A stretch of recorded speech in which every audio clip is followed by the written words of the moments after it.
All right, hello and welcome back to episode 9 of Borderline FPL, the podcast that constantly crosses the line between FPL advice and Premier League banter. My name's Chris.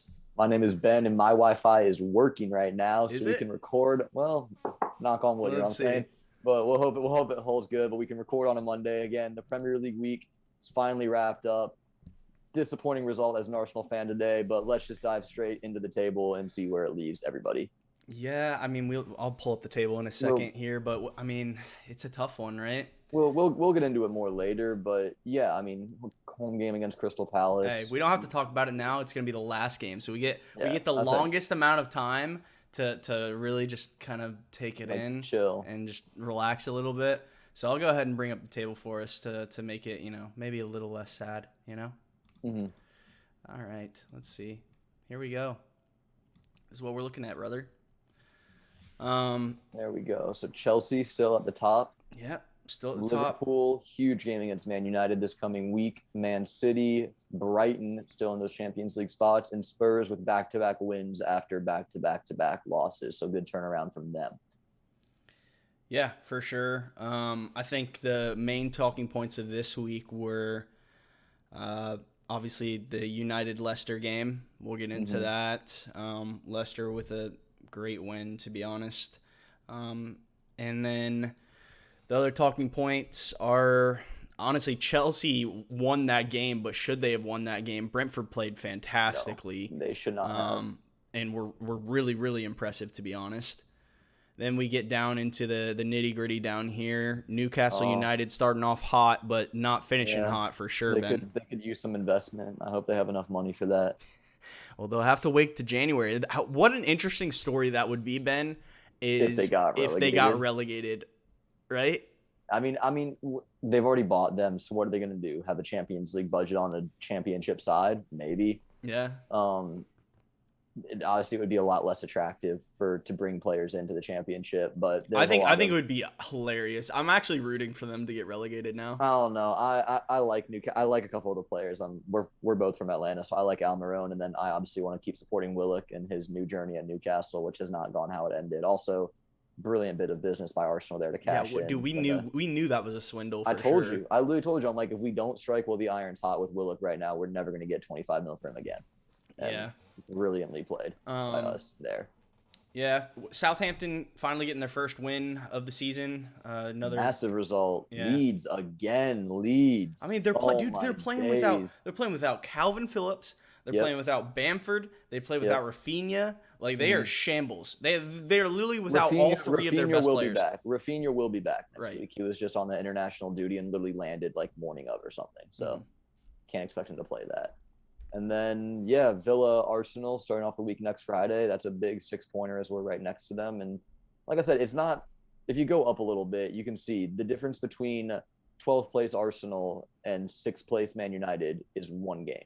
Yeah. So it's very early, and it's a couple tough results, but there's plenty of time left. Yeah, well, speaking of Villa, Ben, that was the other crazy game of the weekend, the Wolves game. I think that was the game of the weekend, to be honest with you. And just massive disappointment if you're a Villa fan. 2-0 lead in the 80th, and you lose 3-2.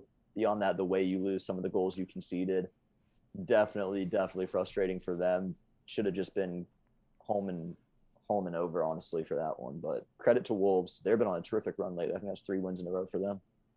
Yeah, for sure. I think it's crazy. What's really interesting to me is I think this season, both the relegation battle and the champion battle is going to be wild, because I think it's going to be super tight at the top and super tight at the bottom as well. Because, I mean, the teams in the bottom just don't seem to be picking up points, right? Like Burnley have 3 draws, Newcastle have 3 draws. Right, but I don't expect Burnley to get relegated. Sean Dyche has been a master at not getting relegated, and Watford have more talent than Burnley right now. Honestly, I think Burnley's purchase of Maxwell Cornet has been class. I've been rating him for a minute, but obviously they don't play an attacking style of football. They want to score one ugly goal and then defend you for 90 minutes. Yeah. So, well, other than the Southampton game coming up for Watford, they've got a really tough run. So really tough. Any points Ranieri can claw out of that will be huge for them. I'd watch out for them against Everton this week. Everton still missing Dominic Calvert-Lewin. He may be back this week. I heard that he was out longer than Richarlison's going to be out. I've heard that Richarlison should definitely be out next week. I've heard that if anyone's going to be back, it's going to be Richarlison and not Calvert-Lewin. So that's what I've heard from the press conference, apparently. All right, well, let's go ahead and get into the old results, Ben. Starting off with an absolute crazy game. And demolishing. Let's just go ahead and talk about this right off the start. If you're in FPL Twitter at all, there's always this don't back the early kickoff thing for captaincy. Like, nobody wants to back the early kickoff. They think it's like cursed or something. Well, Liverpool just won 5-0, and Salah has scored 13 points for the second consecutive game week and has only blanked once this season? Yeah, second week of the season he blanked. Yeah. So maybe Salah is just the end-all be-all and just ends all curses. Is he the best player in the world right now for you? Yes. Simple as? Yes. No Messi, no Ronaldo, no Xhaka, not hearing it. None of that? Not hearing it. Okay. Definitely not Ronaldo right now. He's not even obviously. And honestly, I don't watch PSG on a daily basis, but I've heard Messi hasn't been all that. Like, I know he scored in the Champions League against City, but other than that, I don't think his league performances have been blowing anybody away. Correct me if I'm wrong. No, they haven't. He was out last league game as well. But just the brilliance of Salah's goal this week and he scored Salah's 2 goal of the seasons in back-to-back weeks. That's what I want to talk about, right, though, is if you think about it, it is literally almost the exact same goal, except last week he made the defender cut in, he went outside, finished with his right foot, and this week he made the defender commit to the outside, cut back in, finished with his left foot around the keeper. Yeah. And it's just like you can't guard him. Like, this man's LeBron. Like, I don't know. Like, he's just too good. He's just too good. It's funny you say that because LeBron does own a portion of Liverpool, in case you didn't know. Yeah. He is a part owner of Liverpool. No, I did know that. Well, let's talk about how if you didn't bring in Roberto Firmino, you're the worst FPL player in the world, right? If you still – is Firmino the guy? Is there any point in keeping Jota? Or I know we both got rid of him. Is there any point – and we got to be rid of him before this week because sometimes we do good things. Is there any point of keeping Jota right now with Firmino scoring 3 and assisting 1? And if you had Firmino, congrats, you win the week. Yeah, I still here's the thing, right? Is with this performance, does this solidify Firmino back in the starting 11 striker wise? I heard an interesting conversation. I think it was on another podcast I was listening to earlier today on Always Cheating. They're actually another really good FPL podcast, USA based. And they were talking about, does Firmino just take this attack to another level just based off of his play? Now, obviously, he's not scoring hat tricks every week. Honestly, most of the time, he's not even on the score sheet. Yeah. But does he unlock Mane and Salah to a different level? Is this a repetition of their title-winning season? Is it Firmino? Is he key to this attack? I definitely think, can Jota do the job too? No, I think Firmino's key in the way that he defends more than Jota will. His willingness to drop back and win balls and fight for the balls in the midfield, drop further back, take a center back with him, create that space in behind for the pace of Salah and Mane to go and feast in behind. That's something that Jota doesn't do. He wants to get in behind. He wants to be kind of like Mane and Salah in that aspect of, I'm going to run behind you, I'm faster than you, and I can finish. But Firmino brings a completely different skill set into the team, and it's something that Liverpool are currently feasting with. Yeah, well, this is his first game back, right? And, I mean, obviously, I don't know how much we can put into the fact that they beat Watford 5-0. Yeah. But they did look great. And without Alisson as well. Yeah, without Alisson, without Fabinho as well. Yeah, so missing some key players there. And then, obviously, they do have a Champions League matchup this week, so keep an eye on that if you're thinking of bringing in Firmino. Yeah, well, as always, and we should reiterate this at the end of every podcast, but to be honest, unless you're absolutely adamant about getting a certain player in to beat a price rise, the advice is always wait until Friday to make your transfers, just to make sure no injuries, no COVID scares, whatever happened. Like it happens like that. There is no it could happen. You just need to wait. our transfers are precious, and you need to wait to make the best decision for you. Cherish them, but yeah, dominant by Liverpool. I still have Sarr in my team. I'm kind of holding him through that Southampton fixture in 2 weeks because I hope he goes off. After that, I don't know how long I'll keep him. He has a really tough run after that. Yeah. But other than that, on Watford, I'm staying clear. Okay, so and I want to attack captaincy later on more so, but is Salah perma-captain? Like, are you just gonna stick it on him every week? Are you gonna captain him next week? Who else would you put it on? Well, I mean, next week he has what? Man United. Man United away. He's a big game player. Man United are playing. Look at their defense. Who's gonna stop him in that? Varane's not there. Yeah. What are they gonna do? Who's gonna stop him? Lindelof, Maguire. You see what Maguire did this week? We'll get to it. So we can talk about it. We'll get to it. Good for sure. God, brother. 80 million, most expensive defender in history of soccer, by the way. Yeah. History of football. Okay, well, the other thing I wanted to touch on, Ben, is if you held Trent Alexander-Arnold, I did almost a little bit disappointed in just a 6-pointer, but happy that he got brought off to be saved. Hopefully he'll stay fit and be okay. I know. I do think part of that is for the Champions League midweek match as well. For sure. Obviously, keep an eye on that. He's not. You're up. But if you would have told me ahead of time that Liverpool won this game 5-0, I would have been would have expected at least double digits. My God. At least double digits from Trent. TAA had a field day, didn't he? You would have expected at least double digits from Trent. Yeah. But I mean, six points for any other defender, and you're happy, right? Yeah. A clean sheet for any other defender, and you're happy. Firmino almost became the first player this season to hit triple digits in the bonus point system. That would have been cool. But yeah, what a game from him. Liverpool were on fire. Watford, lackluster, did not have the manager bounce that we were anticipating. I actually thought this would be a tough game for Liverpool. I think it could still happen for Watford. The manager bounce doesn't have to be the first game. I think we'll see something good from them soon. Yeah.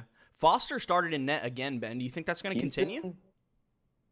After this? I mean, can you blame him for the 5 goals? Not really. But maybe one of them. But maybe. But yeah, it doesn't matter. I read something earlier on that actually last season in the championship, him and Bachmann basically played 50% games. Like, they split games. So I'd stay away in case that's the case again. Foster's fine, right? Because he's 4.0. He's basically backup keeper anyways. But yeah, I don't think anybody does have him. But if you have Bachmann, I'd get rid at this point for sure. Yeah. It's not worth keeping him. No. And you already touched on Sarr. You're keeping him through the Southampton. Yeah, I believe I'm keeping him through Southampton. Yeah, that's fair. If you have him at this point, I could see him returning against Everton away. That's what I was thinking too. I think that could be a trap game for Everton. Yeah, with all the injuries they have. Maybe, but I also wouldn't be against getting rid if you have a better, replacement. Option. But I don't think there's a whole lot of options in midfield, and we'll get to that later as well. But it's looking pretty bleak.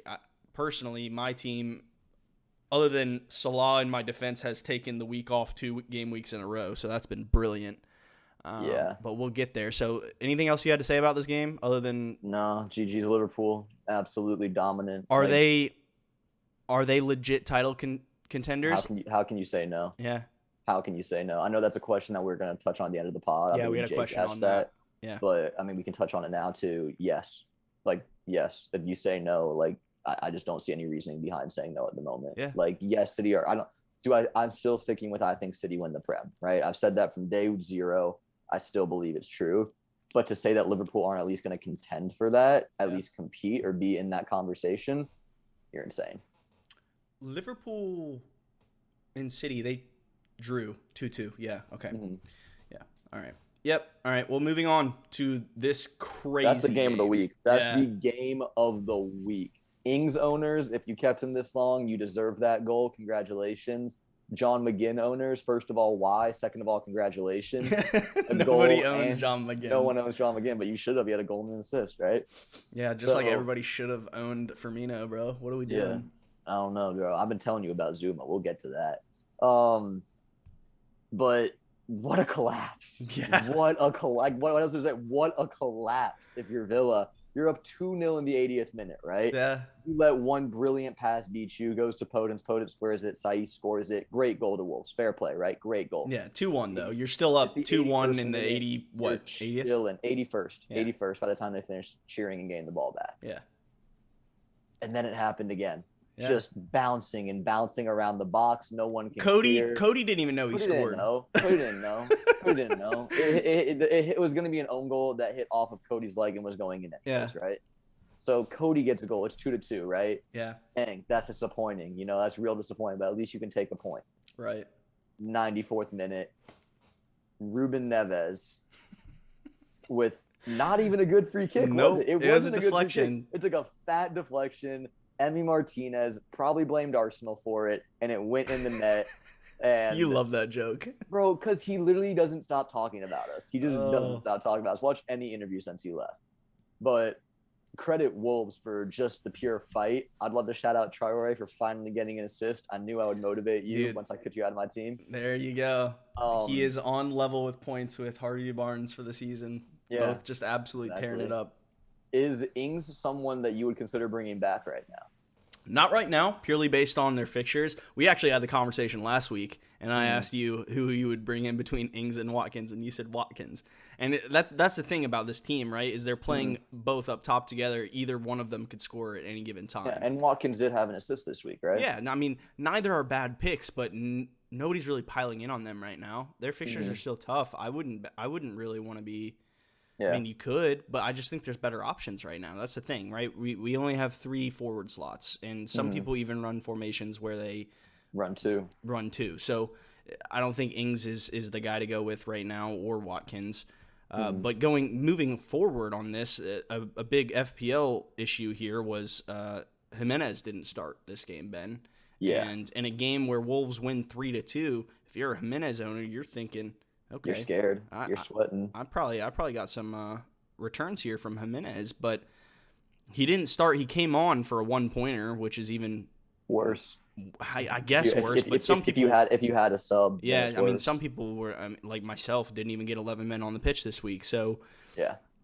I mean, any other game week, you're probably malding, and you might be malding them from this one too. But it's just unfortunate. I think there was a lot of unlucky FPL things that went on this week.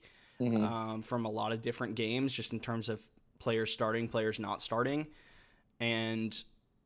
But it was a fun Premier League game. Like, I love watching games like this. No, that's a classic. A 3-2, 3 goals in the last 10. It's like you said, this is like a FIFA game, bro. You're up 2-0 in the 80th. We were talking about this before we recorded. Yeah. And he was like, they conceded like 3 goals in the last 10. I'm like, bro, if I did that on FIFA, I'd be livid. Like, let alone a real game, dude. Yeah. So tough break for Villa, and they're right back at it. They're playing Friday night against Arsenal, who Arsenal are no rest. They played Monday and Friday. I don't know the schedule, who makes that, but yeah. Well, so what are your thoughts on Bruno Lage for Wolves? Is he doing a good enough job as their new manager?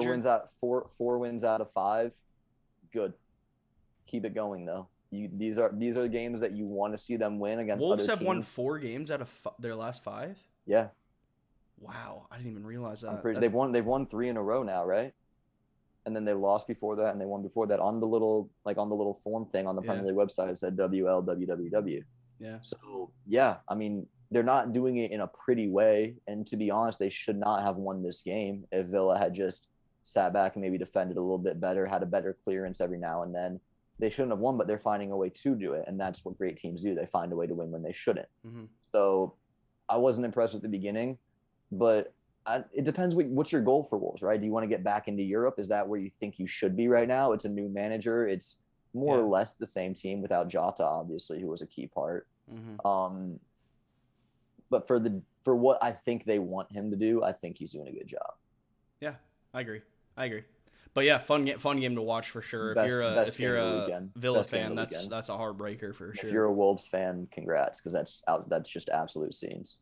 Anything else from an FPL perspective you want to talk about on this one? Other than, obviously they didn't keep a clean sheet, but two of the Wolves center backs getting goals, so Connor their Cody's defense goal, is still decent. But yeah, Connor Cody's goal. He didn't. I think they have okay fixtures moving forward, and we'll look at that later. I want to look at a bunch of different fixtures runs.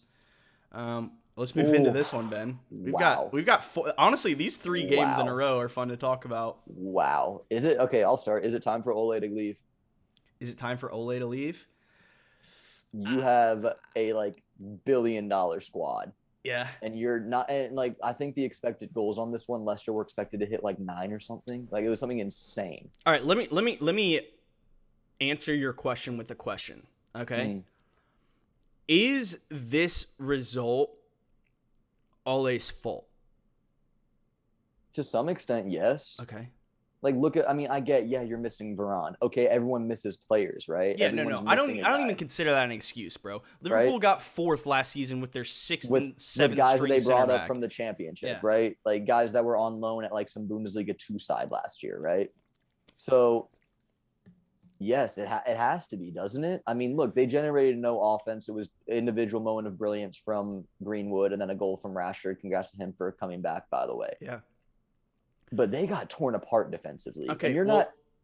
No, go ahead. Sorry. I was gonna say they got torn apart defensively, right? And let's look at that back line, right? Yeah. You have Luke Shaw starting again, right? Yeah. He was at the time they bought him the most expensive defender, right? Or left back, something crazy like that. Obviously, with inflation, it's not going to sound like a crazy number in today's market, but back then it's a ton of money. You have Harry Maguire, who's the most expensive defender ever. You have Lindelof, who cost a lot of money coming over when you bought him. And then you have Wan-Bissaka, who cost $50 million, I believe, or something like that. Yeah. So you're starting over $200 million in your defense, roughly. Yeah. And you're going to concede 4? I think it's embarrassing. And the fact is, they should have conceded more. Leicester should have had 5, 6, 7 even. To do that is embarrassing if you're let's move on to one of the topics for this game week, Ben, because 2 of them are relevant to this conversation right now. And the first one, let's go specifically in terms of Man United. The topic is Manchester United, has CR7 made them worse? And my mindset behind that, right, is obviously Cristiano Ronaldo, world-class player. There's no ifs, ands, or buts about that. Anybody who wants to argue differently is just wrong, okay? But if you bring a world-class player into a team that was almost like meshing, right? I remember last season, United were fun to watch. Like, Bruno was just galvanizing this team. Rashford and Greenwood going forward were fun to watch. Cavani was cooking, providing pressure on the opponent's defense, which is something that Ronaldo does not provide, by the way. But they just looked like they were meshing a little bit, right? It looked like it was finally clicking. And then you bring Cristiano Ronaldo into this team, right? And then everything has to change. The entire setup around this team has to change. And it goes from, we're going to be a quick counterattacking team. In games where they're playing low block against us, we may struggle a bit, but hopefully we'll get it done, to now it's Cristiano Ronaldo is the focal point. Greenwood is taking long shots because he feels like that's the only chance he's going to get to score, because Ronaldo's not going to pass to him, right? Maybe. I've seen him pass a couple times in the box. As well. I mean, we're talking about one of the biggest transfer disappointments of the year, Sancho. Yeah.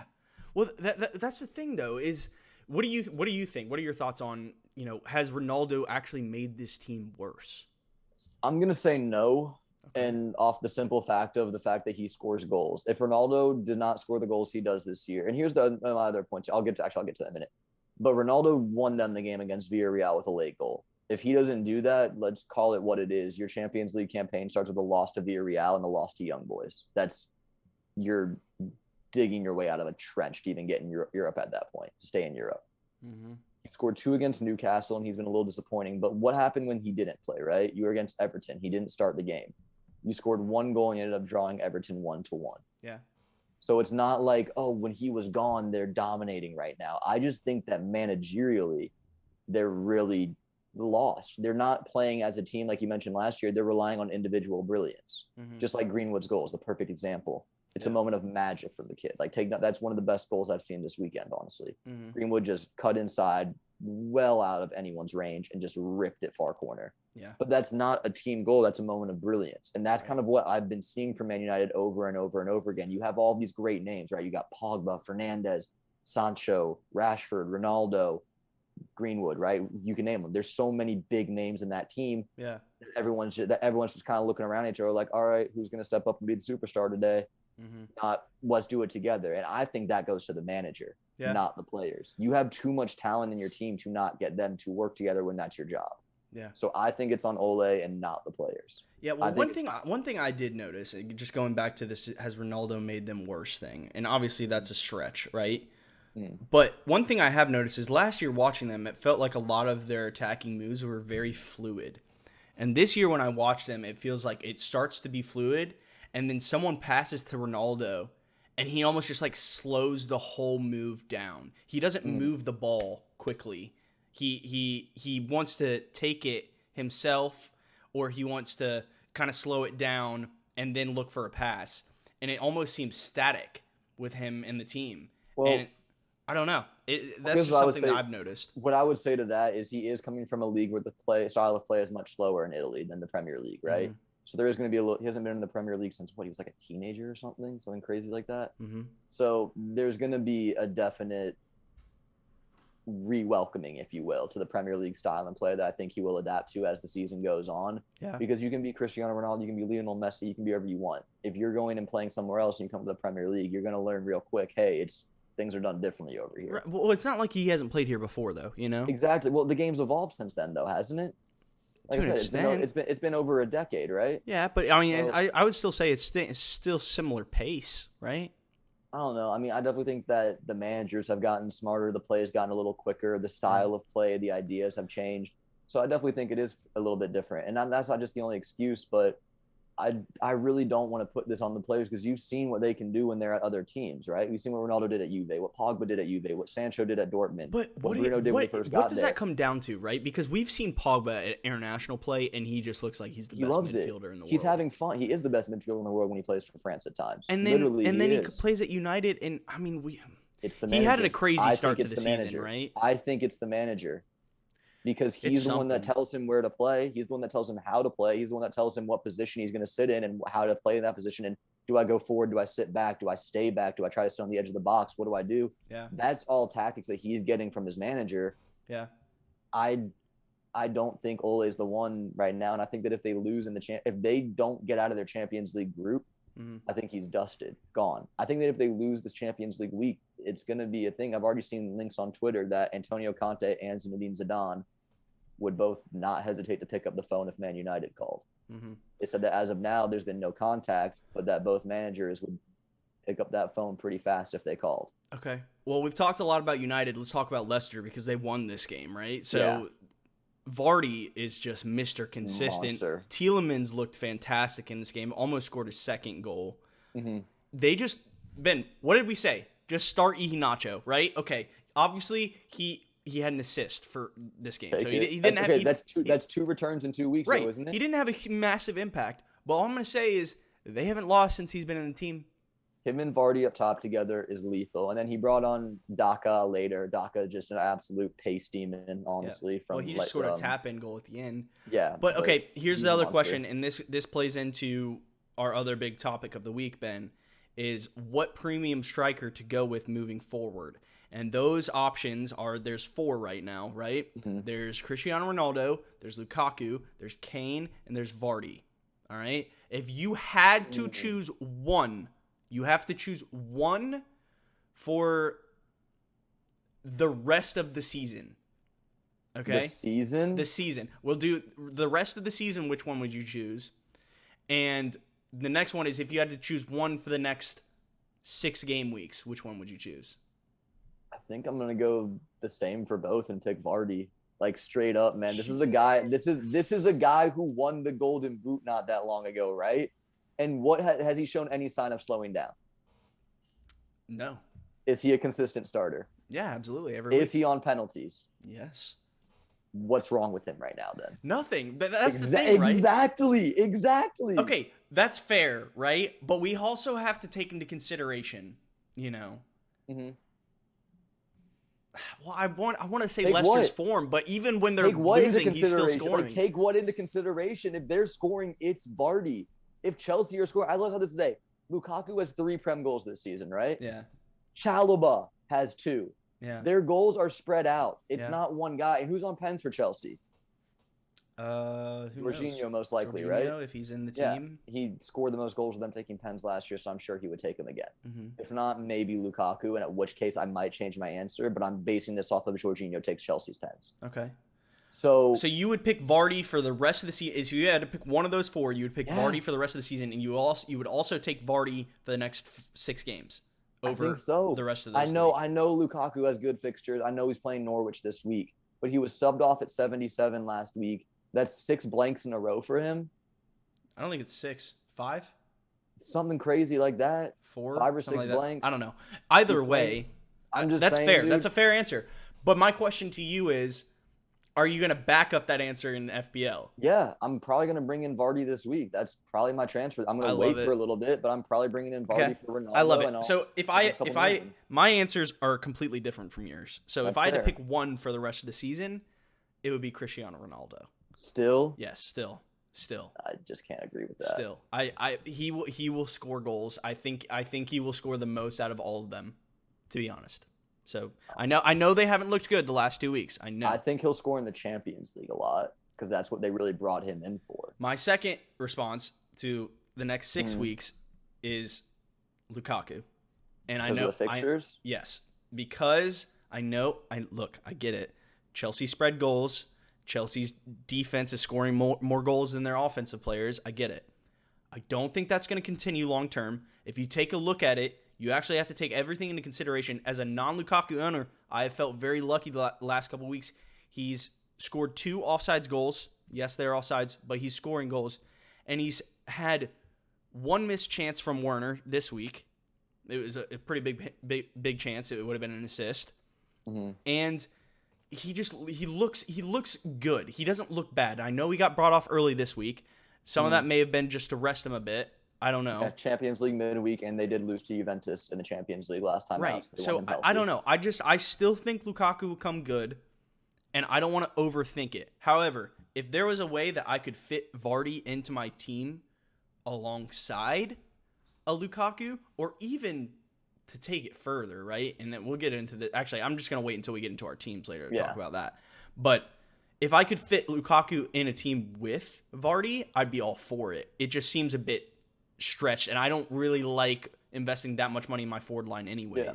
So, but yeah, it's a tough one. Vardy looks fantastic, and I wouldn't say you're crazy to anyone that wants to bring in Vardy over Lukaku right now. It's a pure form versus fixtures debate right now. Vardy's on fire, and that's one of my biggest questions right now, Ben, is bringing in Vardy right now, is that chasing points, or is that bringing in a form player who is the talisman of their team, and every time if they win a game, he's most likely on the score sheet? I think it's the second. I think it's the form player, because like I said, you look at this guy, and yes, he does hold the record for most consecutive games with a goal in the Premier League.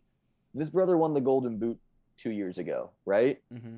So it's not like it's unreal for him to have a great goal scoring season. This is something that he's done, has, and will continue to do. Or at least it seems like it, because he's not slowing down. He announced his pace over the past however many years he's been in the spotlight, right?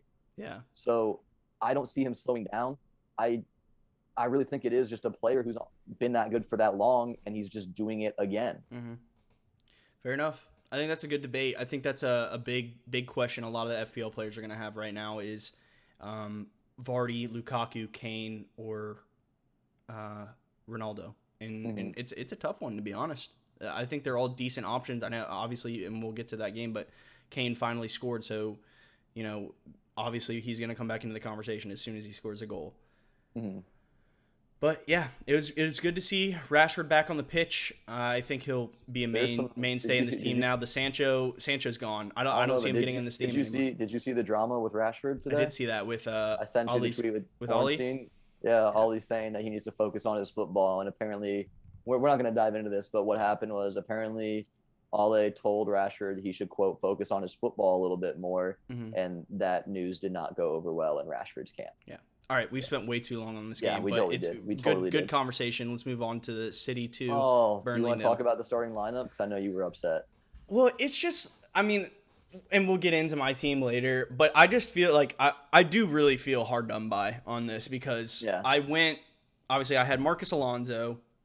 I put out a poll on Twitter. If you were an Alonso owner, would you hold for this week, or would you transfer him in for Diaz?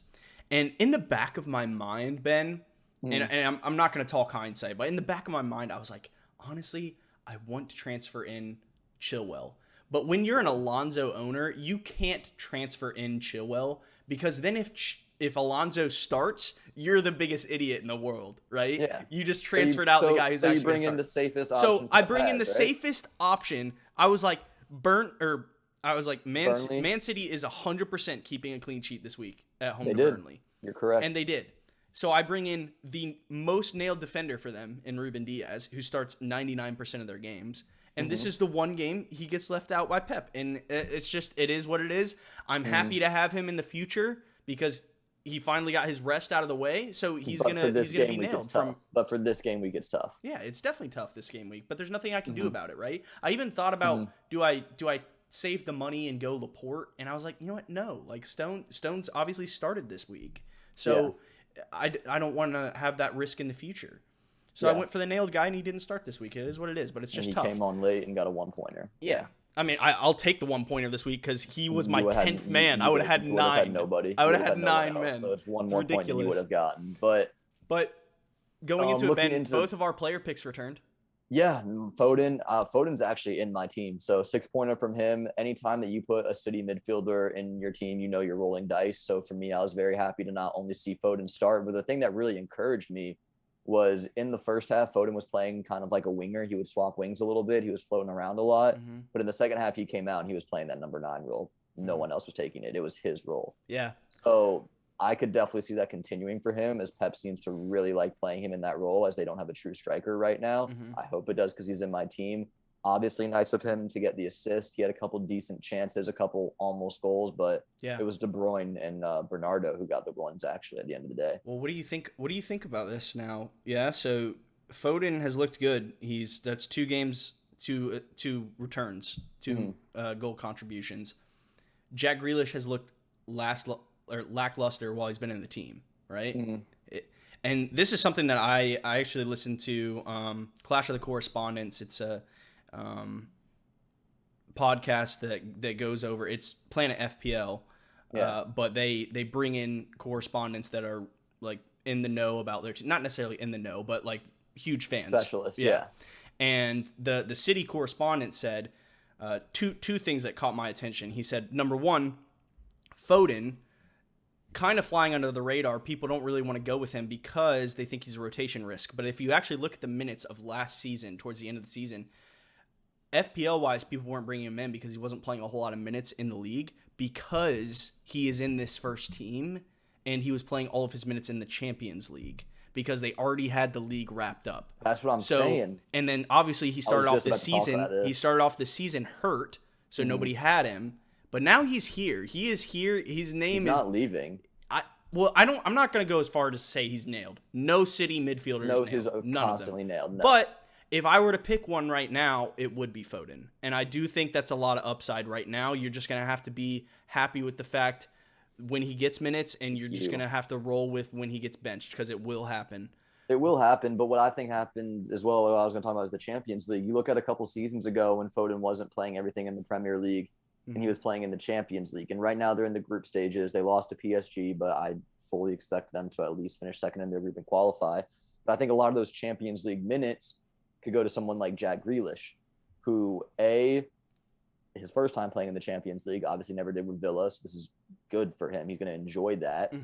And B, it just looks like that's kind of the way Pep's rolling with it, doesn't it? Well, it also, this is the other thing I wanted to say, is the other thing the City correspondent said is if you look at it, any of these big name wingers, attackers, when in their first season for City, they don't hit the ground running. It's tough to adjust to the way Pep wants you to play. Immediately, right? yeah. So, Grealish is not used to having possession of the game 70% of the time, right? He came from Villa. It was very scrappy, but he's a great player, right? He will need time to adjust to this team. So, having said that, you look back at Mahrez, his first year at City didn't go over too well, right? Yeah. You look back at Bernardo Silva, his first season at City was not that great. But they eventually do adjust because they're good players and they will be good. But I would, like I said, if I was going to pick one of the City midfielders other than De Bruyne. Obviously, De Bruyne's the best pick. De Bruyne's the best player in the league. But on his day, it would be Foden. And congrats to you for bringing him in and him getting not only on the team sheet but also on an assist. On so the score sheet. You take those. You gotta be really happy. I'm happy, that. dude. No, I knew because obviously Foden and Grealish were the same price when I You brought in the rotation risk. I brought in the nailed player, and yours and played. Mine scored and returned, and yours got on in the 75th minute. Unlucky, mate. That's all I gotta say. Yeah, I mean that is unlucky for you, but obviously Diaz going forward is going to be a good player. Yeah, for sure. But, I'm happy. Yeah, no, I mean Grealish and Foden were the same price when I bought them. When I bought Foden, I think now Foden's gone up to 8.0. I brought him in at 7.9. Yeah. So for me, it's just like I just saw what I saw. I saw Foden getting consistent starts. Not only that, what I really saw that really kind of shifted my opinion was when Grealish was playing that false 9. Pep did not like it at all and put Foden in and pushed Grealish to the wing immediately, like after 20 minutes or something. And when I saw that, I'm like, if one of these two is going in my team, it's the one that just got told play here because he can't. Yeah, I agree. Yeah, De Bruyne 11-point return, goal, all 3 bonus, and a clean sheet. He's good. I'm happy with that player pick there for sure. Player pick was money. Let's move on. Let's just move on even further. No. Good, bro. Honestly, we might as well. I have Robert Sanchez. Scroll. Move. All We're right, good. sweet. Yep. Moving on. All right. We're literally not even going to talk Robert about Sanchez. I got a clean sheet. There's nothing to talk about. No, the one thing I will talk about really quickly is Brighton Brighton defense. Obviously, people that have held, if you have Duffy, if you have Dunk, you're happy because in game weeks like this where other expensive defenders are getting benched and people are having issues, your cheap defenders are returning. So congratulations. But I think it may be time to jump ship soon on them. Yeah. All right, let's move on to this one. I'm going to talk about this because it made me really mad. This made me the angriest out of anything else, even more than the Diaz thing, right? So I wildcarded in game week 6, and in my wildcard, I have 3 regrets. Well, not actually just 2 regrets. One was Marcus Alonso, okay? Yeah.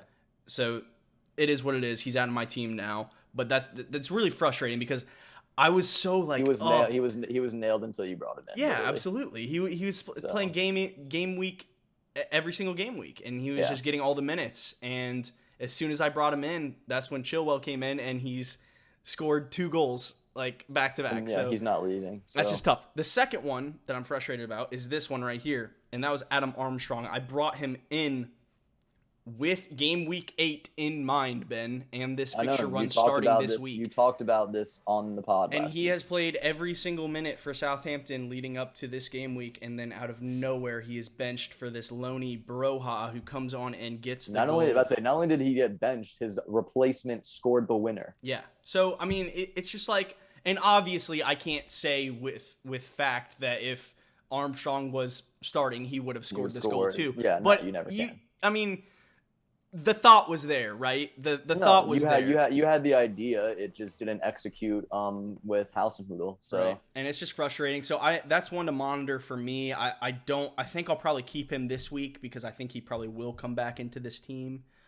He was their biggest signing of the summer. I don't anticipate him staying on the bench for Broha. If anything, they'll be rotated, and maybe he just needed some rest because, like I said, he has played every single minute of every single game for them so far. So, and especially with Che Adams out, I think he'll come back into the team. Leeds, battered, beaten, broken, injured. Tired. They can't catch a break, man. No. Rafinha should be back next week for any Rafinha owners. Other than that, I don't think there's much to talk about with Leeds. They've looked poor, and I don't know how much of that is their fault. Stay away from the rest. Stay away from the defense. Stay away from the goalkeeper. Stay away from the forwards that aren't Rafinha.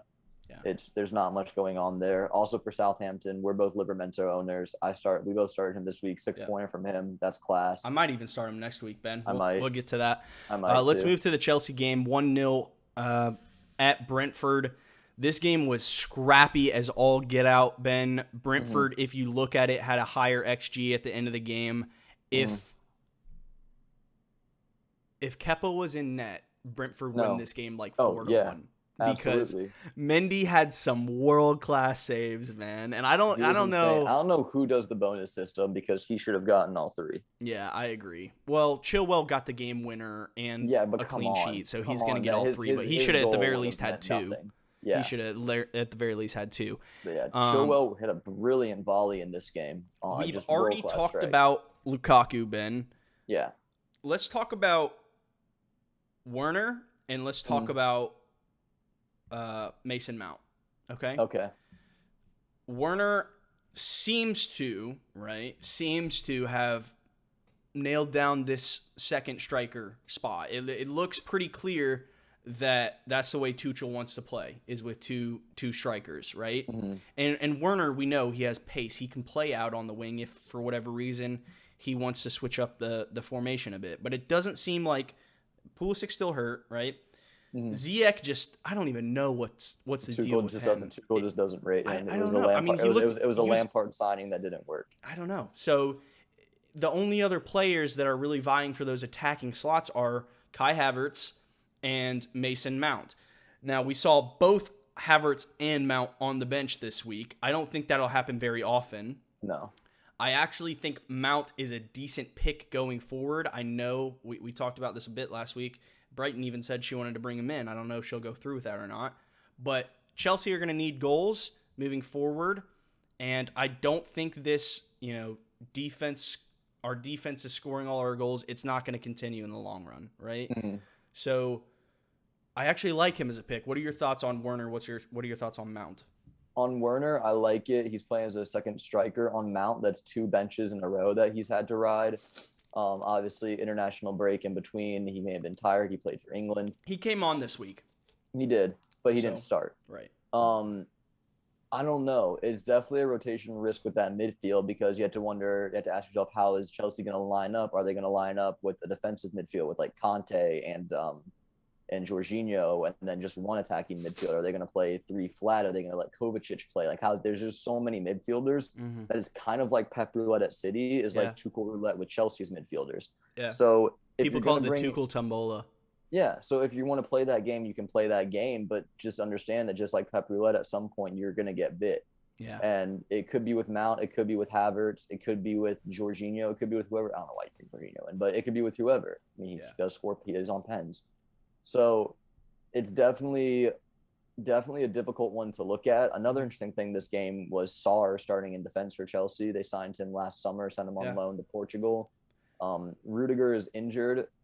He should be back. He was pictured in training today, so he should be back. Should be good to go next week. At least the Champions. I think that they were resting him for the Champions League, to be honest. And then I think he'll play the weekend as well if he has no problems on Wednesday or Tuesday, whatever day they play. But I really do think it's just kind of a huge gamble to bring in Mount at the moment. And I'm not it might be, but I also think there's a lot of upside to it if you get it right. If you jump on him while nobody's on him and he starts to start and score over specifically the next 3 that Chelsea have are fantastic from an attacking point of view, it could be a fantasy gold mine there. And I know he hasn't started the last 2 games, but I still to this day would be more comfortable bringing him in than I would a City midfielder. I mean, so I don't know. I don't know. I mean, that's a bit of a tough one too, because like I said, Chelsea's goals are spread so wildly that you don't really know. All right, well, let's move on to the next topic, Ben. You want to talk about your boy Mbomo? Mbomo. I don't know how to pronounce it. But he hits the post so often. I still think he's a viable asset. He's getting that's another one of our topics, Ben, is Brentford assets at large. They're about to walk into a really good run after this. I think it's Mbomo, a 5.5 million midfielder who's starting at striker. And I know he's hit the post 6 times, right? Mm-hmm. But you have to get into good positions to hit the post 6 times. Mm-hmm. So I like the positions he's picking up. I think the goals will eventually keep. He scored a couple already this year. I think more will come. Mm-hmm. And at 5.5, I think that's banging value for a starting striker on a team that is been surprisingly terrific this season. Yeah. Imagine if even half of those 6 goalposts he'd be 6 were million. Goals. He'd be 6 million right Everybody now. Everybody have him in his team. I agree. I think he's probably the best asset to highlight. I also really like Ivan Toney. I wouldn't even be against a double up on them too moving forward. I mean, it is a bit bold to gamble on a double up from a promoted team, but they've looked good, man. And then really if I was going to go with somebody in defense, it'd probably be Ethan Pinnock. He looks like a threat from set pieces. But I guess that about covers it. I think those three are the main ones. If you have Raya as your keeper, I'd definitely keep him. I think he'll be right up there with the likes of Ramsdale, with Sanchez as well. So yeah. Yeah. Anything else you wanted to say about this game? That's about it, honestly. Okay. Chelsea midfield's a gamble, and Mbuemo's good at soccer. All right. West Ham 1, Everton 0. Let's get through this one fast, Ben. It wasn't a whole lot to talk about. Ugly game. We're both Antonio owners. Really poor performance from him. Yeah, yellow card. Really disappointing there. Everton looked absolutely lost going forward. Really didn't have much of a chance. Many chances created with Rondon as their striker. Yeah. One half decent shot that Zuma blocked away. So credit to him there. And then Ongbana getting it done on a set piece again. Pickford kind of gone fishing on that one. Could definitely point fingers at him for that goal. But West Ham defensively look very, very solid in this one. Very solid. And I know they have Spurs and then Villa coming up after this. Yeah, I mean, they looked good in this one, right? Against a team that don't have two of their best strikers. Yeah. So I wouldn't go crazy. But, no. I mean, honestly, their defense hasn't been that great this year. But, yeah, but I mean, a good result for them in this game. And they were missing Kufal as well this week. So it was Johnson that got the bonus point, the right back, the young kid. Yeah. He played really well. Creswell played really well. Look at the bonus points. Literally West Ham's back line. Right. So really good defensive game, but not much to say here. Not much to say on Everton other than Gray and Duperé. Really. Are you starting to get itchy with Antonio? Not yet. I'm gonna give it time. Okay. Like the guys. They play Spurs at home next week, and he scores against Spurs almost every time they play him. Hits some fire dance moves too. So yeah. Nothing else to talk about. Let's go. Nah. All right, moving on to Spurs. Kane back on the score sheet. This game started, obviously, the news this week that Newcastle have new owners, and not only do they have new owners, they have the richest owners in sports. So Callum Wilson scored 2 minutes in, and then after that, it was the Spurs show. It was Ndombele with a beautiful finish. It was Kane, who they thought was offside, but he wasn't offside, and he scored a nice little chip goal to finally get himself back amongst the goals. Mm-hmm. And then he got the assist for Son, gave him a tap in. And then probably the funniest own goal you're going to see all year with Eric Dyer. What was that, bro? Dude, I don't know. He just collapsed in the box and his knee. Looked like he was sitting on a chair. Yeah, and just I don't know what that was. That was some next level own goal right there. It wasn't enough to stop the damage that had already been done to Newcastle. And Kane back amongst it. The goal that he scored, like I mentioned, it was originally called offside, but then given back. And I think that's something that he kind of needed just to kind of maybe kickstart his season a little bit. Yeah. I agree. I mean, he had a goal and assist. You need a little bit of luck. You need a little bit of luck. One thing I wanted to say FPL-wise, obviously the news broke on Friday of last week that Son tested positive for COVID. If you were on Wildcard and you brought him out because of that news, you can't sit here and be you can feel hard done by for sure, but you need to act on obviously the news that you received. So that's just completely unlucky that he started and scored this week after getting 2 negative tests after his false positive. So I really like Son as an investment long term. I don't know.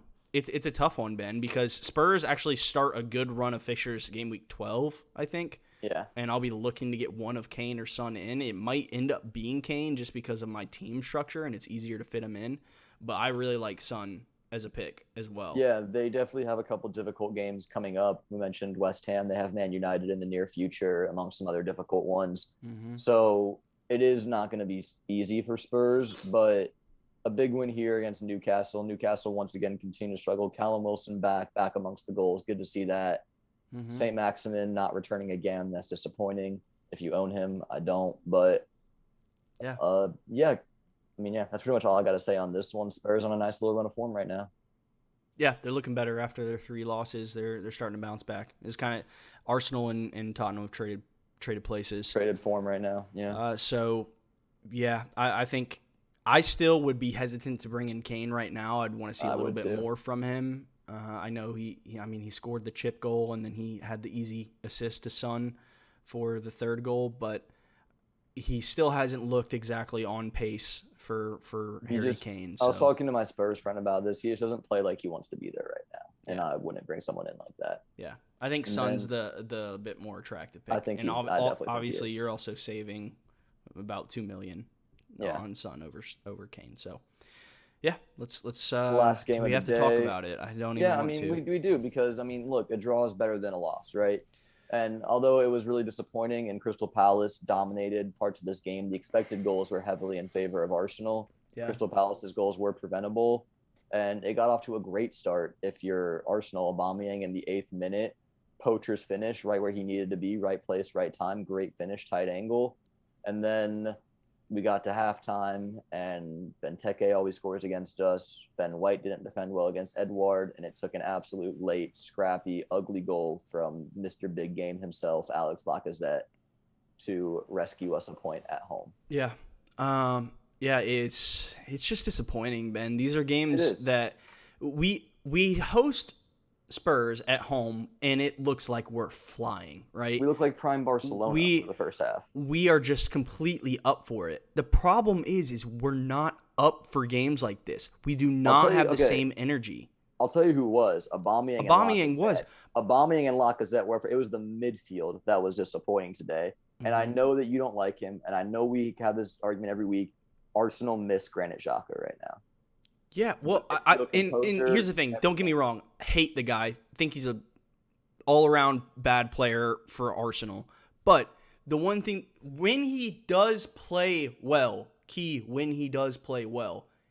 is key to us moving forward, to us having composure in the midfield, to us maintaining possession. The one thing that I noticed today for Arsenal was that when Gabriel got the ball, there were so many times he would just boot it long and kick it long, or Ramsdale would just kick it long. In that situation where we normally see Xhaka drop back, pick up the ball, turn, and ping one out wide or into Partey or into Smith Rowe or something like that. Yeah. So we're really skipping the whole midfield today. And I don't want to just talk about Arsenal's phases of play because that's not what this is about. Yeah. But Aubameyang was fully on the pace today. Well, he earned it in FPL. He got 3 bonus points and a goal for you, Ben. He did, yeah. He's still on my team. So a 9-pointer from Aubameyang, my brother. Love that. Yeah. I obviously was not rooting for Gallagher this week at all, playing against Arsenal. But he didn't do anything if I saw the scoreline ahead of time 2-2, I would have expected him to probably be either assisting or on the score. Ramsdale had an incredible save of a volley from Gallagher right before half. But yeah, Palace. I mean, they were the better team on the day. Yeah, they look solid. Won't show it, but their composure and possession. Vieira's got them up for it, man. I respect it. Their composure and possession is what I would like to see Arsenal do more. Just to continue to knock the ball around, ping it around, and just more or less essentially dominate the game. Their press was on. They were finding lanes, and they fully deserved at least a point today. Fully. Yeah. Anything else to say about this? Saka did come off with an injury. Looked like an injury. McArthur should have been sent off. Yeah. Simple. If I told you this, if Granit Xhaka or David Luiz do what McArthur did today, full on volleying another player when the ball's not even near him. The ball wasn't even close to the ball was above yet. his head. Yeah. It was above his head. I'm not saying Saka's a tall dude, but that ball's nowhere. The ball wouldn't fallen. If Saka wasn't there, the ball would not have hit the ground. The ball would not have hit. The ball would not have been by. It would have been by his chest. Yeah. By the time that he swung. Yeah. So if that was Xhaka, if that was David Luiz, if that was someone else with a bad reputation, I hate Mike Dean, bro. I can't stand the guy. Anyways, not needing it, but he should not have been on the pitch. So yeah, whatever is what it is. We move. We take the point and we move on to Friday. Yeah. The only thing I was gonna say, FPL wise, Saka owners monitor his injury. He looks like he came off at half, so it does look like it is a bit of an injury, and disappointing. Obviously, he ended on 0 points for any owners. He got a yellow and then got taken off. So, that's about all I would say in terms of Arsenal from FPL. For me, watch out for Lacazette. Yeah. The investments I would still say for me is in defense. I know we conceded 2 at home to Crystal Palace this week, but I still like us, at least the value in Ben White and a Ramsdale. And Emile Smith Rowe looked lively at the first half, looked not good in the second half. So yeah, it is what it is. But let's move on, Ben. Let's go ahead and get into my points, I guess. Yeah. And not a great game week for me, but honestly, it could have been a lot worse, all things above considered. The average. So I finished the game week with 54, and that's with only 9 or 10 men. If Diaz didn't come on for his 1-point cameo in the last minutes of the City games, it would have been 9 men and 53. So City kept a clean sheet. I predicted that. That's why I brought in Diaz, but unlucky. Oh, well, we move. Alexander Arnold with a 6-pointer got brought off about right on 60 minutes, actually. So that's perfect for him. And Livramento, best value defender in the game right now. There's just no question, especially with the run they're about to go into. This is the second week in a row my entire midfield and front line has taken the day off and done absolutely nothing for me other than Salah. And it's getting frustrating. Last 2 weeks have been frustrating. I don't expect that to be. I mean, you got to roll with the punches in FPL. It is what it is. So you have one transfer. Are you bringing in Lukaku for Ronaldo? Is that the one? That's at this point in time. So this is how I'm lining up right now. So it's actually tough this week. I go from rags to riches this week in terms of all my players should be fit, and honestly, I'm even thinking about doing this, Ben. Benching Trent? Yeah, I don't against United. I just think United will score at home. I still back them to score at home. And yes, Trent could obviously score. He could assist like he always does. But I back them to score at home. And Southampton have looked decent defensively, and Burnley are shambles going forward. So it just feels like I'm leaving 6 points on the bench here if I don't play them this week. So I don't know. That's a last-minute decision. But in terms of my transfer, like you said, my current plan, I have a couple of thoughts. I could take out Ronaldo, put in Lukaku. That's my one transfer. I could, and this is a bit maverick, and we'll see. My other thoughts are I could take out Ronaldo and Armstrong and have Vardy and Werner. I mean, it's just up to you. Do you want to gamble the -4? And that's completely your choice. I mean, it's a -4, and I'm gambling Werner continues to start and at least matches against Norwich, Lukaku. Yeah. So it's a tough one. The other one I could do is I could do Lukaku and Antonio out for – Ronaldo and Antonio out for Lukaku and Werner and just double up on that Chelsea, which I don't actually hate, to be fair. But I think at the moment, if I was a betting man, I would probably end up on just Ronaldo out for Lukaku. We'll get into captaincy discussion later on, but really liking the way my back line looks for this next week. I do have a slight worry that Cancelo may finally get rotated next week, so I'll get my 2 rotations out of the way of Diaz and Cancelo back-to-back weeks, and if that happens, fine. Livramento will come on anyways. So. I'm happy to have Gallagher in this home fixture against Newcastle. I think he'll actually finally return. Yeah, they should bounce back. And Rafinha back at home against Wolves. I love how many home fixtures I have this week. That's what you like to see. A lot of the H's right there. So you had a great game week. You want to go ahead and share that? Yeah, I did. I had one of my better game weeks continue this week. So I finished on 69 points. You can see my screen. Nice, first of all. Nice. So here's my team. Sanchez with the clean sheet against Norwich, as we touched on. Tierney, really disappointing after a clean sheet in the first half. And he hit the crossbar, so close, but so far away. Goal, to be honest. Only counts in horseshoes. I know, it only counts in horseshoes and hand grenades, so is what it is. Livramento came in with Rudiger's injury. I expect him to come right back into my team. Might be benching Zuma and starting those 3 at the back this week. Zuma with a masterclass this week. He was brilliant, clean sheet and 2 bonus points. Thrilled about that return, honestly. And then Mbeumo, so close but so far. Once again, just like Tierney, really disappointing with these 2 hitting the post this week. Could have had an insane game week, but you know what? We move. Salah, obviously, I captained him. Come on. Foden returning. That's very fun. And City are about to go into some tougher fixtures after these next 2. They have United, Everton, and then West Ham, which I don't know why that's a red one. But then they go into a really fun run.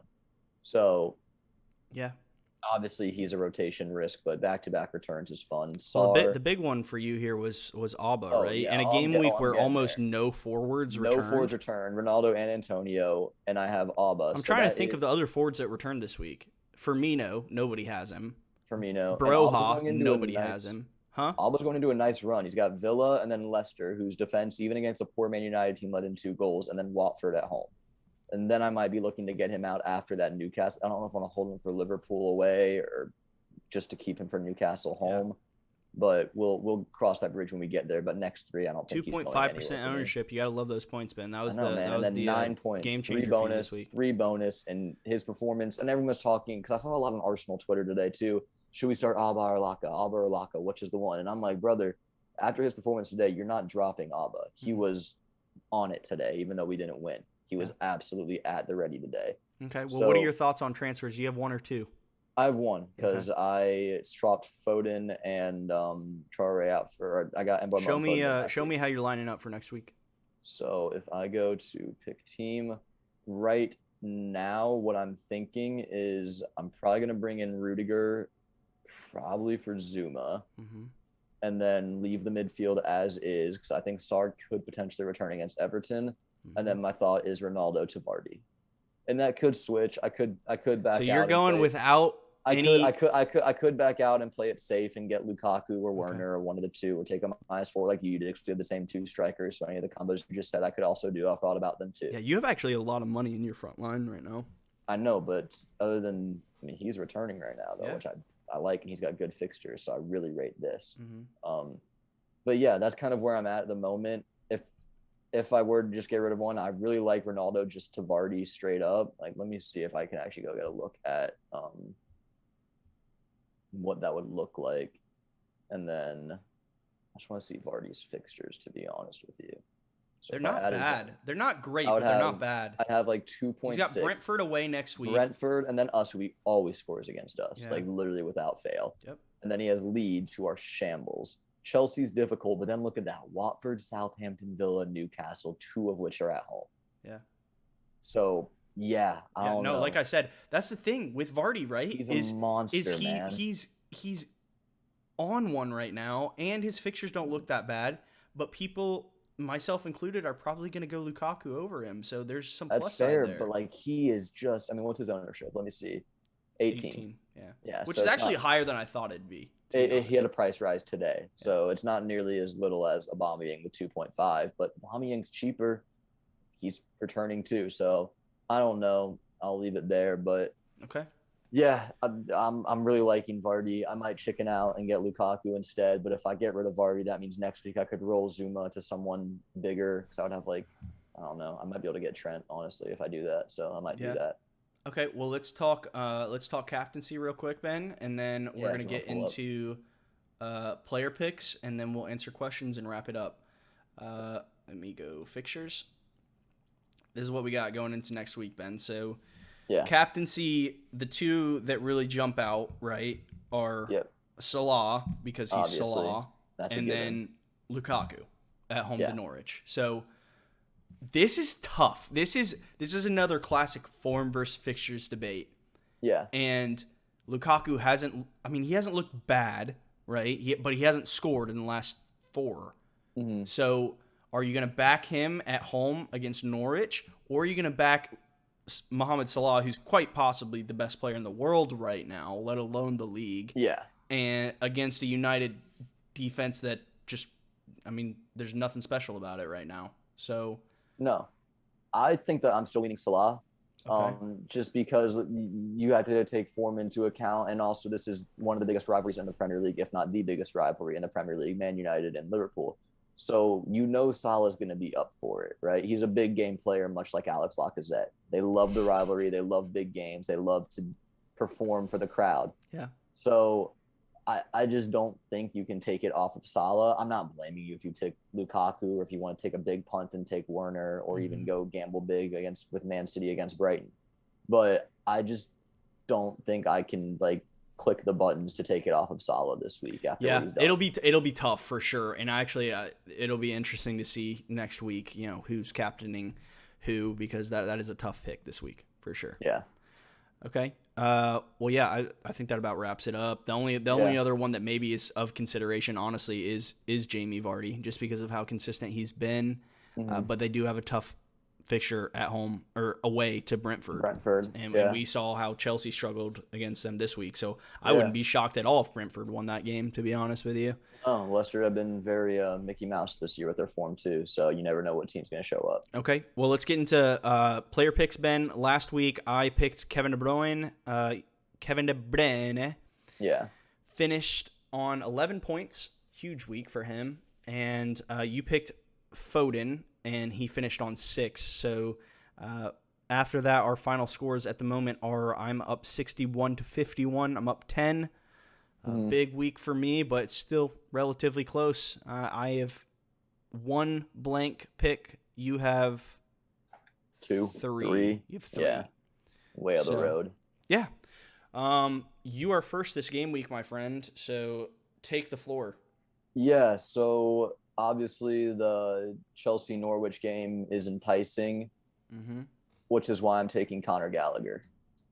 You're taking Conor Gallagher. I'm taking Conor Gallagher at home to Newcastle. I love it. I hope he scores, man. I need it so bad. That shambles. He is everywhere for this Palace team, and if they're going to score, something's going to happen with Gallagher, specifically with Zaha being ill at the moment. I don't know if he comes back for that one. He missed today. For those that don't know, Zaha missed the game against Arsenal today with an undisclosed illness. I don't think it's COVID because I think they would have to report that. So I think he'll be better, which would honestly help Gallagher because Zaha creates. So I'm taking Gallagher at home to Newcastle. Okay. I like it. I'm surprised you went Gallagher over like the likes of Zaha. Yeah, it's only because Zaha's sick. Yeah. That's the only reason. I just don't know how he's going to bounce back from an illness or if he's even going to be fit because he wasn't fit enough to play today. I like that pick. Yeah. I forgot. We can't go Chelsea because we're going no against Norwich, right? Yeah. I forgot about that. Because it's just too easy too. So that's why I kind of also deviated away from it. Okay, I was about to say I picked Lukaku. I know you picked Lukaku. I would have picked Lukaku too. But like I can't do against Norwich. That's fair. Okay, well then now I got to think about this in depth here. Let's see. I have already used Greenwood, Mahrez, Vardy, Alba, Pukki, Antonio, Chris Wood, and Kevin De Bruyne. Okay, the other fixtures that jump out at me are the one that you chose, Palace and Newcastle. Then Southampton and Burnley. Man City, I was looking at that one. Brighton. Take Armstrong. I'm not wild. I don't know. I know he's in my team, but I'm not even wild. This wasn't the fixture I really wanted him for. I wanted him for last week, but I think I'm going to go with João Cancelo. All right.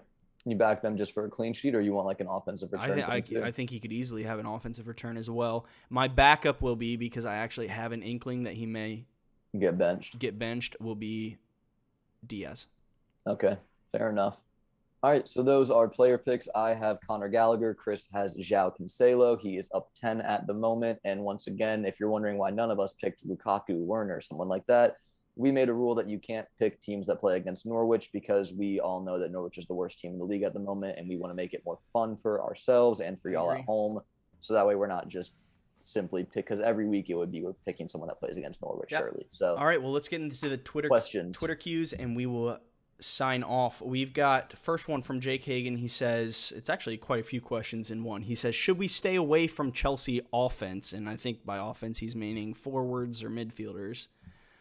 Can Liverpool win the league? I keep hearing Chelsea or Man City. Why not Liverpool? And then the final question is, what is the ceiling for Brentford and Brighton? So firstly, should we stay away from Chelsea attackers, Ben? I wouldn't stay away from their attackers, but I would definitely, especially Lukaku with his price point, it is a lot. And if you think that Werner's going to return and you want to take a punt and beef up your midfield or defense or something, I'm not opposed to it. With Chelsea midfielders, I talked about this a lot in depth earlier, so I'll kind of stay away from it now just for sake of time. But it is a bit of Pep roulette in the Chelsea midfield without Pep. It's a lot of gambling. It's a lot of, you don't know if they're going to roll defensive, offensive, whatever. So gamble at your own risk. Yeah, I agree with that. I wouldn't say stay away from by any means. I just think you need to make a decision on who you're going to invest in, because there are options. There are Mason Mount, there is Werner, and there is Lukaku, and I think they're all decent options. There's Havertz. I wouldn't go Havertz right now. I think he's even less likely to start than Mason Mount. We'll see. Next question is, can Liverpool win the league? Yeah, we talked on that. Yep, yeah, we kind of already covered it. I think they look great. I think it's going to be so tight between them, City, and Chelsea. They all look really good. It's a coin toss right now who wins the league, in my opinion. They all, like, Liverpool, their form actually impresses me the most. And actually, the fact that they have Salah, and I do think he's the best player in the world right now, especially on his form, it's hard to count them out of anything, right? No, you can't. So, we touched on that earlier. Yeah. So, yes is the short answer to your question. And then the last question is, what is the ceiling for Brentford and Brighton? I think the ceiling for Brentford is probably top half. That's what I was going to say. And I think the ceiling for Brighton, I don't know, man. I think they could get Europe. Yeah, they could maybe do it. They literally concede almost no shots per game. It's unreal. So I could maybe see them creeping in there if they keep this up. I think they're about to regress to the mean pretty soon. I think they should. I mean, they tied Norwich this week, which is really unimpressive, but they are missing a couple players too. But yeah, I think they will eventually regress. But I think that I've been singing Graham Potter's praises all freaking pod. So okay. Next question is from Trevor. He says, what's your favorite thing about hosting a podcast? And then he says, best long-term play, strong defense or midfield, and why? And then he has another question, over under 2.5 goals over the next 3 game weeks for Lukaku. So, Ben, what's your favorite thing about hosting a podcast? I just enjoy talking ball. I enjoy talking to you. We obviously don't get to see each other that much, so not to, simp it up too much, but I do enjoy spending time with you. We don't get to see each other too much with the fact that I live halfway across the country now, so this is a nice little once-a-week thing that we get to do. I enjoy interacting with our viewers, our friends. We have a group chat with y'all on Twitter, so I just really enjoy the interactions and the people side of it. And, don't get me wrong, this game week I had a I can't speak English. Great game week. There you go. I had a great game week this week. I had a terrible one last week. It's going to bounce around, but at the end of the day, I'm just here to have fun. So I enjoy the interactions and the people the most. I agree. Well, my favorite thing about the podcast is I'm getting to fuse my best friend and one of my favorite hobbies for the past 3 years together into one thing and just talk about it every week. So it's a ton of fun for me. And then best long-term play, strong defense or strong midfield. So I think he's talking FPL-wise, Ben. Yeah. Who would you invest more in, defense or midfield in the long term? I'd say defense, because you can find some gems in the midfield for cheap. And defense, like the Man Cities, the Chelseas, they're the teams that are going to be constantly producing clean sheets. So if you have 2 defenders from either team and you're getting 12 points a week right there, bang, bang, I absolutely think that's better value. And like we mentioned, Embuemo's 5.5, Smith Rowe's 5.3, Sarr is just over 6 mil. There's a lot of good value in midfield for cheap that isn't the Son, Rashford, De Bruyne side of things. Right.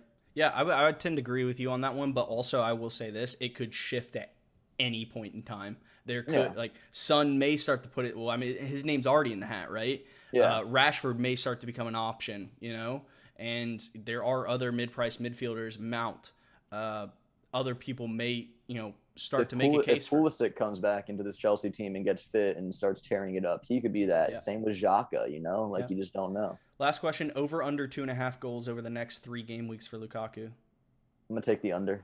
Really? Yeah, no, I'm definitely over. 3 game weeks, fair. I think he'll at least score 3 in the next 3. Because what's their run? They have Norwich. I'm going to go look real quick.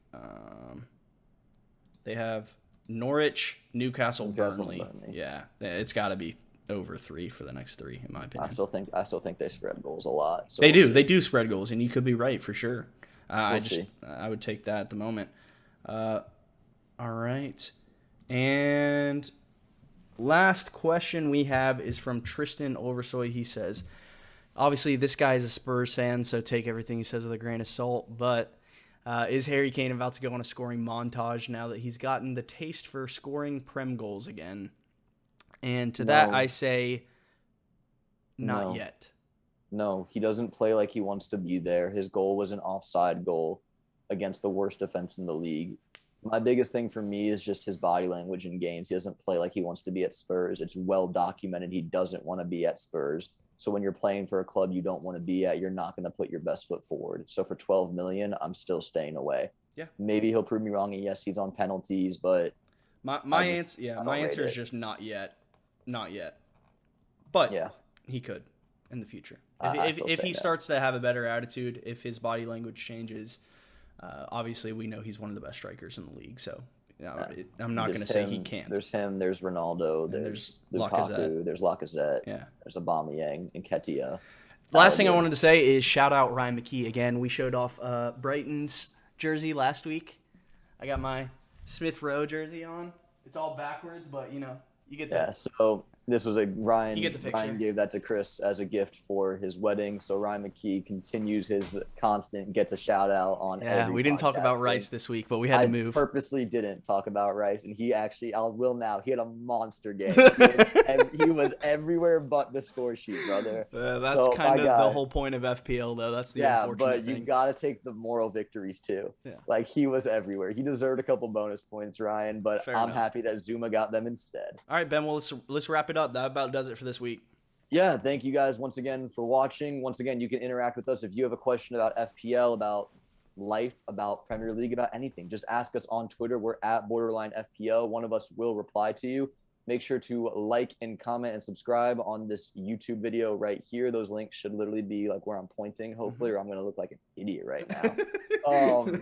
But yeah, that's an inside joke, y'all. I've done it for 20 years, so that's an inside joke. Yep. But once again, thank y'all for watching, and until next week, until Friday, baby, we're right back. Deadline's Friday. Make sure you make your transfers before that. Arsenal game. The deadline cuts off an hour and a half before kickoff. So Arsenal plays Villa Friday. I believe it's 3 p.m. Eastern. Make sure you get your transfers in. Make sure you have fun. Make sure you talk to us. Just chat with us. There you go. Well, thank you guys so much, and we will see you next week. Until next time, my name's Chris. My name's Ben. Peace.